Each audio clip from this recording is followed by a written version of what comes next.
Hello mga kagongster subscribers. Ipula ka mo ka subscribe na.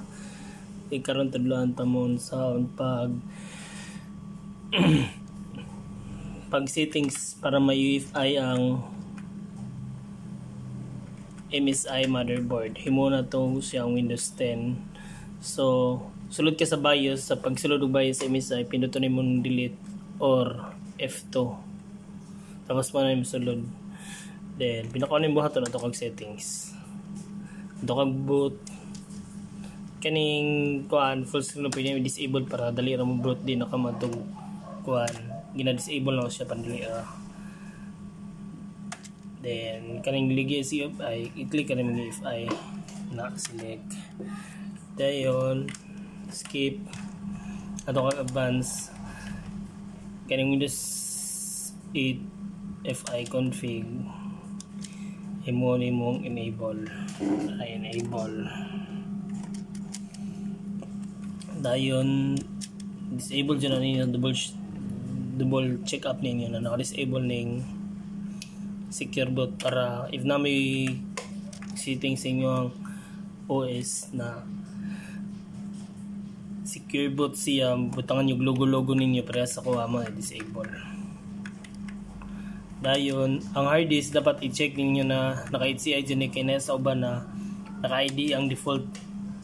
Sa Windows 10 dapat i-HCI siya kay kuha naman siya SATA ang ID katuman sa mga kuhan karana port. Dayon, kani bonus settings ni if wala may video card pwede niyo siya i-overclock ang processor para optimize siya sa inyong graphics. Kani ato ka CPU future. Dayon kaning SVM enable na niyo kay uban wala man na. Mo na nakabutang ko CPU virtualization. Enable na magamit ra mo GPU sa inyong processor. Sa mga BIOS star wala na nakakuha na disable. Mo na enable ninyo manual.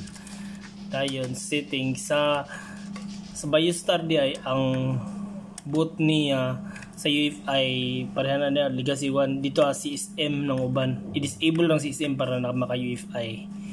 Ayun man to wala ni uban sa line na motherboard ang CSM ra niyo i-disable na CSM naka-enable na siya i-disable niyo para UEFI. Then butakan yung password yung BIOS permente para dili config sa uban labi inyong kuan kay internet shop. So wala yung mga backjab sa BIOS settings. So mga to.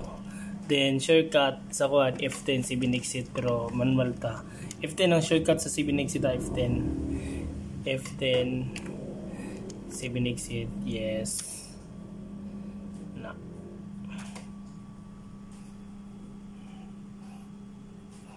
Para walay blue screen ang atong Windows 10 mo nang settings niya dapat i-lock ninyo siya UEFI mo nang technique sa Windows 10 na OS.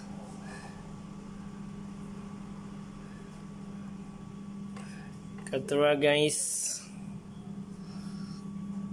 thanks for watching og subscribe may wala pa mo ka subscribe and share gusto niyo mo tabang sa one technician buyers.